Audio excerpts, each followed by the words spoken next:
Well, before we officially start, Uncle John opened the session by a short welcome to country to acknowledge and show respect for the traditional custodian of the land. Then Unreal Engine's Vice President, Bill Clifford, kicked off this year's Unreal Fest in Gold Coast. Bill provided a rundown of the latest news from Epic and gave insights into what attendees could expect from the event. He reflected on the challenging period when Epic had to lay off staff, acknowledging the difficulty of that decision. Looking in the future, Bill promised a focus on strengthening Epic's products, improving the engine's usability, and reducing iteration times in upcoming releases. He also discussed Fab's integration into the Epic Games ecosystem, highlighting how it offers digital content creators a single platform to discover and share digital assets. Additionally, Bill shared exciting news for the indie market, noting that it generated $2.4 billion in revenue and continues to grow in 2024. Well, my initial challenge was deciding which session to attend. With so many sessions running simultaneously, it was a difficult decision. Ultimately, I decided to attend Introduction to Motion Designer in Unreal Engine 5.4, where Jack Condon, a solution architect at Epic Games, showcased the 2D and 3D motion design capabilities. In case if you're not familiar with motion design in Unreal, it leverages Unreal Engine's powerful real-time rendering, animation tools, particle systems, and physics to craft motion graphics for various applications such as games, films, virtual production, and interactive experiences. The next session, led by Zhao Yu, focused on advanced Niagara effects. Zhao covered simulation stages in Niagara, the process of building gas effects, a detailed breakdown of the gas solver, and upcoming developments.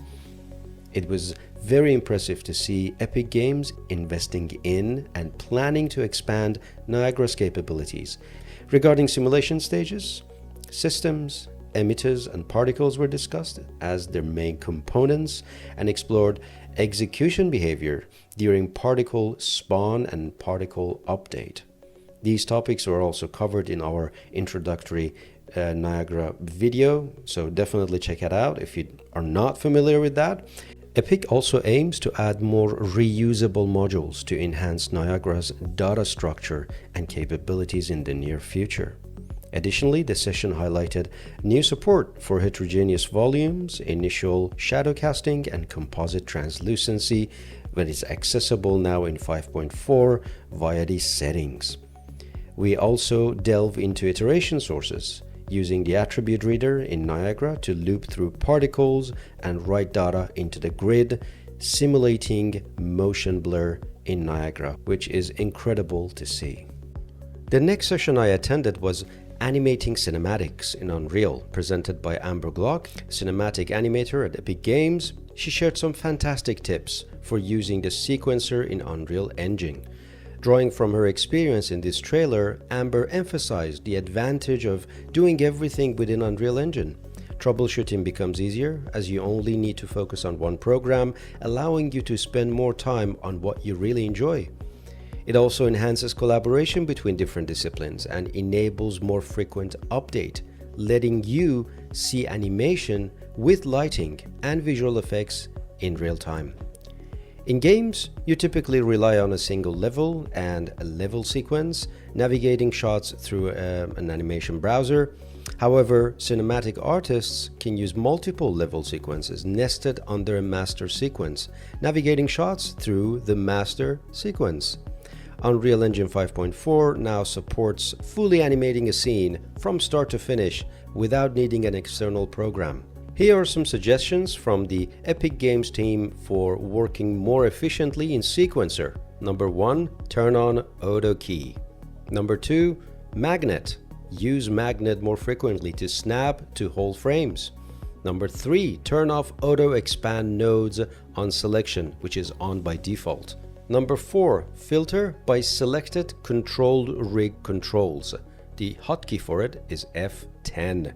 And number 5, F to frame selection. I'm pleased to say that I've covered almost all of these tips on this channel. The final session of the day covered advanced rendering and debugging tips in Unreal Engine 5, offering numerous valuable insights. To summarize the hour-long session, reducing memory usage in Unreal Engine 5 involves optimizing assets, using engine features efficiently, and managing resources carefully. Key strategies include reducing texture resolution, enabling mid-maps, using appropriate compression formats of course, creating level of detail versions for meshes, simplifying their poly count, and utilizing world partition and manual level streaming for dynamic asset loading. And of course, leveraging Unreal Engine's great profiling tool and optimization settings. Additionally, some practical tips were shared to reduce VSM memory consumption.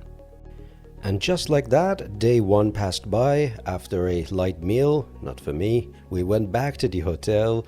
Some of us walked along the beach, sightseeing the city at night, and then got ready for the next day.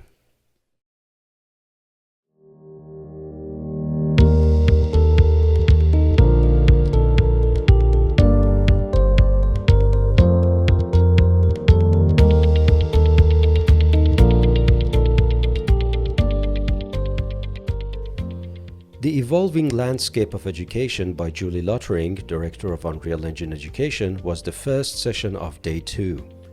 Julie highlighted Epic's multifaceted ecosystem, focusing on its complexity and the dual perspective of players and artists. Epic not only creates engaging games like Fortnite and Rocket League, but also develops versatile tools for various industries. They offer extensive training with 130 courses and collaborate with trainers, academic institutes, and workshops to bridge the gap between industry and education. The talk explored the evolving nature of video games, noting significant milestones such as the 2011 recognition of video games as an art form, which impacted intellectual property law and funding. Lottering addressed the challenges of keeping up with industry changes, emphasizing student success and job placement. Despite industry challenges like Hollywood strikes, Epic provides free tools and resources for students and educators to lower entry barriers. They launched Unreal Academy for structured learning and career resources, stressing the importance of exposing students to various industry job roles. The session included with an introduction to Epic's Career Connection video series showcasing different job roles at Epic. In the next session, maintaining top quality Unreal Engine content while optimizing for performance, Louisa and Mitch from Nant Studios discussed the strategies for preparing content for virtual production workflow. They outlined the primary challenges in VP, such as tight timelines, high quality demands, and the complexity of networking up to 15 computers. The optimization process is broken down into these 3 core sections. Pre-production, where major workflow decisions are made. On-volume validation. They check for artifacting and other issues caused by networked computers. And of course, onset adjustments, where minor tweaks are made under time pressure. Key methods for lighting include choosing between dynamic and static lighting. Dynamic lighting offers flexibility but can introduce artifacts, while static lighting provides accuracy but lacks flexibility. For lighting optimizations, they recommend using spotlights for cheap directional lighting, point lights for omnidirectional lighting, and minimizing the use of expensive area lights.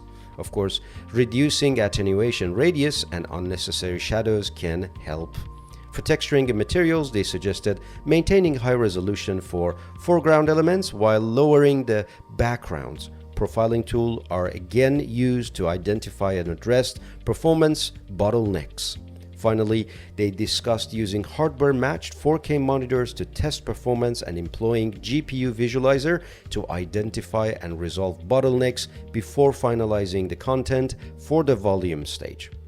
The final session of the day, I attended optimized MetaHuman and cloth workflows in the project Talisman.